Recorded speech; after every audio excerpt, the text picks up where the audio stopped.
The Adulting with ADHD podcast is not a substitute for medical advice. Please see a medical professional if you think you have ADHD or have ADHD and need additional assistance. For podcast archives, visit patreon.com/adultingwithadhd.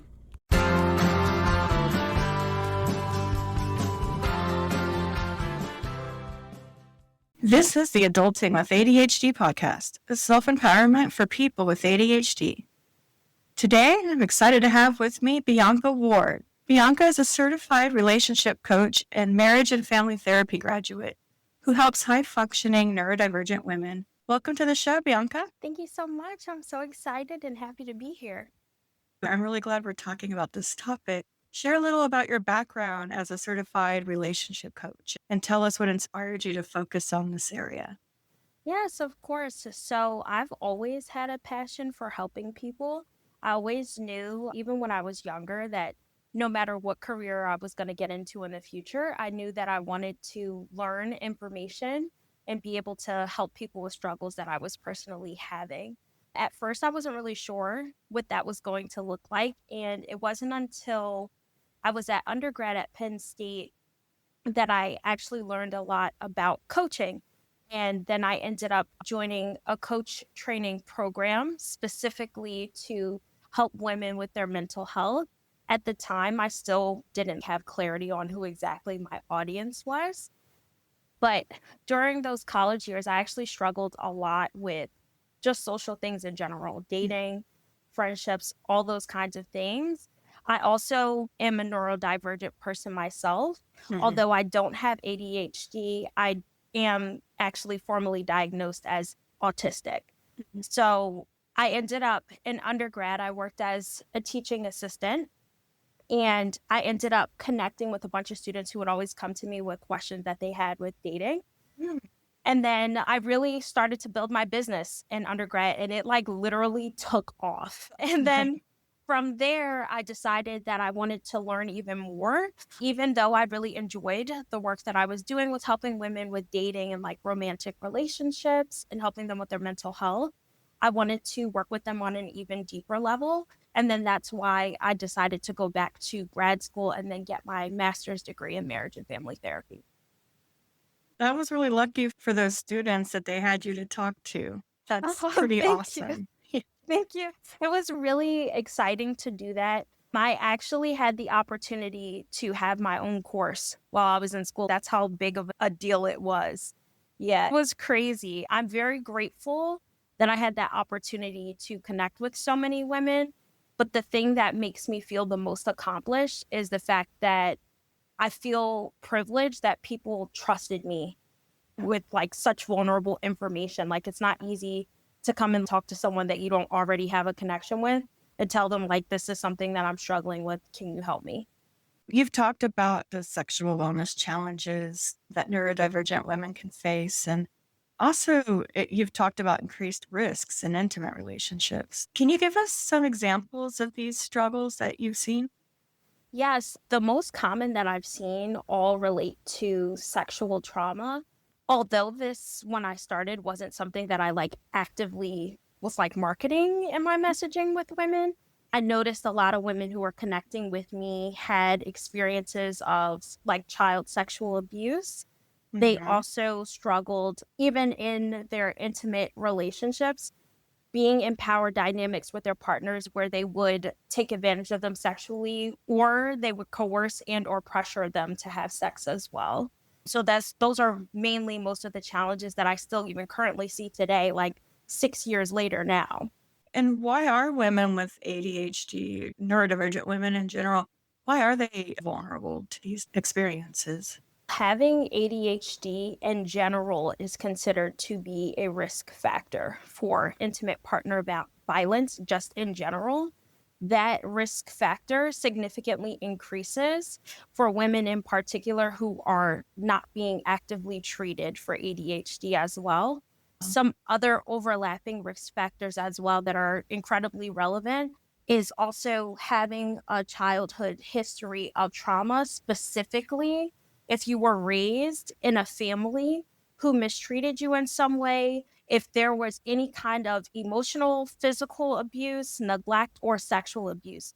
All of those things can put women at risk for experiencing sexual trauma as an adult in intimate partner relationships, but also intimate partner violence in general, because intimate partner violence can really, it's a very broad kind of term for all types of violence that exist in a relationship.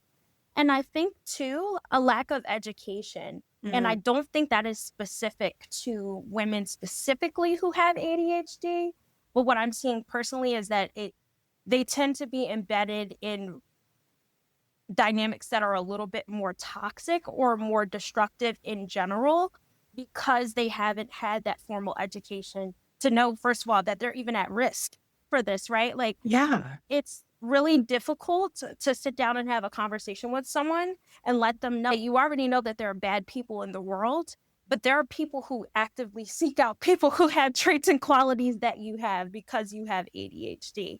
And I think sometimes that's difficult to sit with that information. If you're listening to this show, you get how stress and overwhelm can wreak havoc on your life, and how sometimes the issue runs deeper than that. That's where ADHD Online comes in. They offer a thorough, clinically backed assessment that not only checks for ADHD, but also screens for anxiety, depression, and more. To save $40 and to get on the path to relief now, visit ADHDonline/adulting with ADHD and use promo code ADultingADHD40. Yeah. Can we talk about these traits and qualities for a little bit? What are some Yes. of these traits and qualities? Yes, absolutely. A major one is just novelty seeking in general. Like, things can get very boring very quickly. And I do blame the media a little bit for this as well, too. I think in the media, most of these like romance movies, which I love, by the way, Yeah. they depict these very emotionally intense, these emotionally expressive partners. And I think on a subconscious level, we tend to think that's something that we should expect out of partners, whether those are men or women or whatever. But when you have ADHD and you're novelty seeking, sometimes you're going into these dynamics and things that are features of abusive and or toxic relationships are things that kind of draw you in. For example, like love bombing is a major one, right? Yeah. Like, when you're experiencing love bombing, if you have never experienced intimate partner violence in the past, you might think that this is just a very like emotionally expressive person who really cares about getting to know you, who's very fully invested in you from very early on into the relationship, before you've actually had time to establish those healthy dynamics, like having healthy boundaries, actually taking the time to see if this is someone that you should invest in, having time to build trust with this person. So that's a really major one. Another issue that I see often as well is goes off of that too, just certain attractions to specific qualities that a partner may have. And I say this specifically for what I've seen in heterosexual relationships in particular. I see this as more of an issue. Looking for partners who are like almost possessive or like excessively jealous in some way.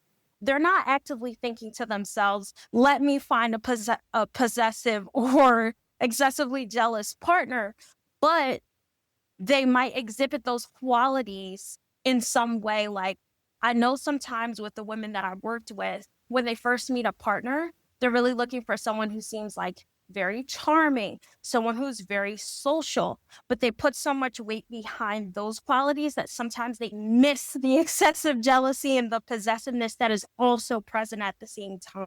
So I think there's almost a sort of blindness that's there. And I think that kind of goes back to that lack of education. If you haven't experienced these things, you might not be educated on what like covert narcissism looks like, or people who have very narcissistic qualities, even if they don't meet the diagnostic criteria for narcissism. Yeah. That makes me wonder, what are the green flags? Oh, yes. Green flags. We can definitely talk about that because that's so important too. Yeah. The first one I always say, and I always start with this first because it's the hardest one to work through. Really getting clear with doing like somatic body work. Yeah. So I mentioned that most of the women that I work with have some form of trauma in Yeah. some way. When you have these chronic experiences of stress, when you experience ongoing trauma, your nervous system is very much overactive. You really have to relearn how to get your body into a relaxed state. And also, I think that's even more difficult if you have something like autism or ADHD. Really trying to do that somatic work to understand, what does it feel like when you're actually sitting in a space with another calm person? What does it feel like when you're sitting with someone whose nervous system is not overactive in that way? Because Yeah. it really is a very distinctly different experience. And I will say, being completely transparent and vulnerable, it took me years to learn what that difference felt like personally in my body. Like, that experience is very individualized. It's very different depending on the person and how they carry their bodies, where they hold this trauma. But I know in particular with many of my clients, they tend to take that really as the first kind of step. Because if you don't know what it feels like to be relaxing your body, it's going to be really hard to notice if you feel relaxed with another person, especially if you have an overactive mind as well, too, right? Yeah. Like, if you're feeling these intense emotions with another person, it's really hard to get yourself to sit and calm a little bit and really think about, how am I actively feeling when I'm sitting around this other person? But I think our bodies really do give us cues and signals about the kind of dynamics that we may be embedded in, like even from the beginning. For women who are going through some sort of dating anxiety or relationship issues, what can help them move forward as far as getting the help they need, or how do they even know if they even need help? Yes. So going off of the last question, I'm going to work like Yeah. backwards. Yes. That you need help if it's something specific that is making you avoid dating as a whole, but you still have this desire to date. If you Yeah. feel like there's a conflict there, that's an indication that, okay, this might be another area in which it may be helpful for you to have support. I say that it may be helpful as opposed to you need the support, because I feel like sometimes if we think of this as something that we need, it almost feels we may need to be fixed or we're incapable in some Yeah. way. And I really want to rework that kind of thinking. That's a lot of the work that I do with my clients as well, really helping them with reframing the way that they think about themselves, which also, by the way, going off of something else we talked about earlier, that is another risk factor for intimate partner violence, as well as having that low self-esteem, which unfortunately tends to be like very common in people who have ADHD, women in particular as well. But to go off the second half of the question, some things that may be helpful for you, aside from a lot of that body work that I was mentioning earlier, is one specific activity that I remember I did a long time ago. I really took time to journal, because that's something that makes me personally feel relaxed when I feel like I'm starting to become a little bit more dysregulated than I would like. Yeah. It's helpful to sit, really ask yourself, like, what is it specifically that you're wanting out of a relationship? What kind of partner are you looking for? Get clear on what kind of like personality characteristics you feel like you're personally drawn to. I think that can be just a starting point of you having a process of like self-reflection as well too. That was specifically helpful for me because I wasn't actively like thinking about what kind of traits I feel like I'm drawn to with other people. I just talk to them and relate to them. But I think that can be like a first awakening to get clear on like, what are these things that I'm drawn to? And then asking the next question of, why am I drawn to these things?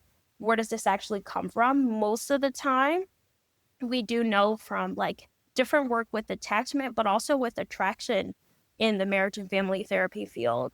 We do know that we are typically attracted to traits that were shown to us and expressed to us as children. So if you have ADHD, right? And you have these Yeah. risk factors of growing up in childhoods that were not very healthy, right? You didn't have very healthy examples of love. Okay, you might be attracted to some traits Right. that may not be very positive. Yeah. But something that's also helpful, even knowing that information, I just want to encourage all of you to just remember that all the things that you learn, you can also unlearn too. Like they might be difficult to unlearn those things, but it's possible and people do that every day. So Yes. it's not like you're, for lack of a better words, it's not like you're screwed. You're not doomed. Yeah, for sure. You can always rework and learn these things. And then the next thing I always encourage as well, I always encourage you to think about, do you specifically want to date because you have this desire to date? Or is it because you might feel pressure in some way to date right now? Because that can be another thing I've seen with clients as well too, especially with age now. Like once they start getting around like late 20s, 30s, they're like, oh man, I'm not married. I feel like I should have this. All my Yeah. siblings are married. I don't have anything. So I think there can be a little bit of pressure there. And I just want to remind you, everyone works on their own timeline, and that's absolutely okay. And then I think it's very valuable to then take some time to learn a little bit more about what healthy relationships look like. I specifically would encourage women in particular who have ADHD, educate yourselves more on hypermasculinity and learning more about that, because there is a correlation between hypermasculinity and men in particular, and that being correlated with sexual assault and emotional abuse. So you don't want to choose partners who are hypermasculine or partners who are really controlling, because it's very easy to get stuck in those dynamics, especially if you have ADHD or autism in particular. Do you have any favorite books or resources that you go to Yes, frequently? I would recommend literally any book that is from John Gottman or his wife, Julie Gottman. Their Yeah. books are so good. I think of all of the books that I've read over the years, theirs tend to be, I think, the most positive in terms of the research that's presented to support their ideas that they're sharing in the books. I don't know if you've seen this, Sarah, but even just like with my schooling background and everything, and having my master's degree and all that, and like working as a therapist outside of all this stuff too, a lot of the research is on all the negative things that happen if you have ADHD and if you're trying to build healthy relationships. But I think that there are strengths that come along with having a diagnosis as well. And that goes with any diagnosis, right? Like I feel Yeah. like people with ADHD are so creative, right? And I Right. think that creativity can actually be a strength when you're going out and dating and trying to find these partners. So I would actually encourage you as well to try to tap more into that creativity when it comes time to going on dates with people and really figuring out what it is that you're looking for. Absolutely. And I can second the Gottmans. I liked that it was so practical and research based. Something else that I see specifically with women who have ADHD that can be a strength. You can transform it into a strength, but sometimes, like when I first see clients, it tends to not be so positive. Yeah. They have very, like, for lack of a better words, I'll say like unshakable loyalty almost. It's like they're very like caring people. Yeah. They notice a lot about what people do, like different patterns that people have. And they tend to be like incredibly loyal, especially the women that I work with that I notice also tend to be like really anxious as well. They are so like loyal to their partner that I think sometimes this can become like very toxic, especially if you're with someone who like isn't a good person for you in general, right? Because maybe they're like excessively critical, or they just have these other very much destructive patterns in the relationship. And again, I think that goes back to what I was saying about having that lack of knowledge. You can't know something that you don't know. Yeah. But I think sometimes women with ADHD tend to stay in these relationships with people and think that these really bad things that are happening, it's still possible to like change them in the relationship. So you feel like they're trying to find all these different ways and different reasons to stay with this person, Mm-hmm. especially too if we're talking about abusive relationships, Yeah. especially like emotional or psychological abuse. Usually that other person is like doing really bad things, but they're doing like really good things at the same time. So it gets confusing. So I Yeah. think it's really easy with that novelty seeking also with Mm-hmm. and having those intense emotions and just struggling in general with emotional regulation. It's Yeah. easy to latch on to like how you feel when the good things happen, how Yeah. you feel when that person specifically does good things in the relationship. So much so that it's not like you ignore the bad what happens. You do notice it because you're really good at noticing Yeah. patterns, but it's like you find ways to justify what they're doing and almost view it as, yeah, this is happening, but maybe there's another way around it, as opposed to just like looking at it as, yeah, like maybe this just isn't a good partner for you in particular. Yeah. Like it's not an offset program. You can't offset certain things. Exactly. Exactly. That's exactly it. Mm-hmm. And another sign that I see of that, like if you're listening to this episode and you're like, I don't know if that's me, like maybe I'm just loyal and that's a good thing. Mm-hmm. If you are talking to your friends about a person that you are interested in dating or someone that you're actively dating right now, if you're leaving out specific details and you think to yourself when you're leaving out those details, hey, I don't think my friend's gonna like this if I say it. Okay, I'm talking about you. You are cracking me up because that is such a good ruler for measuring what you're leaving out. What are you telling your friends? What are you sweeping under the rug? I love that. Yes, Yeah. that's always like a telltale sign. This is so important, and this is such vital information for our listeners. Where can they keep up with you and your work? Yeah, so I am actually very visible on social media now. Mm-hmm. Specifically, you can find me on Instagram. My name on there is at the real Bianca. Mm-hmm. And then also another thing you can do as well on my website, I do offer a free quiz that only takes about 60 seconds to finish. But if you take it, it will tell you what your marriage communication style is. So this is actually beneficial regardless of whether you're like dating right now or if you're actively like working towards marriage. It'll be able to tell you your current dominant way of communicating with a romantic partner and then what your most likely style would be if you do get married in the future. And then at the end, it'll offer some quick tips that you're able to use to help you transform your communication style to one that is more healthy. Thank you so much, Bianca, for being on the show. Of course, thank you so much for having me.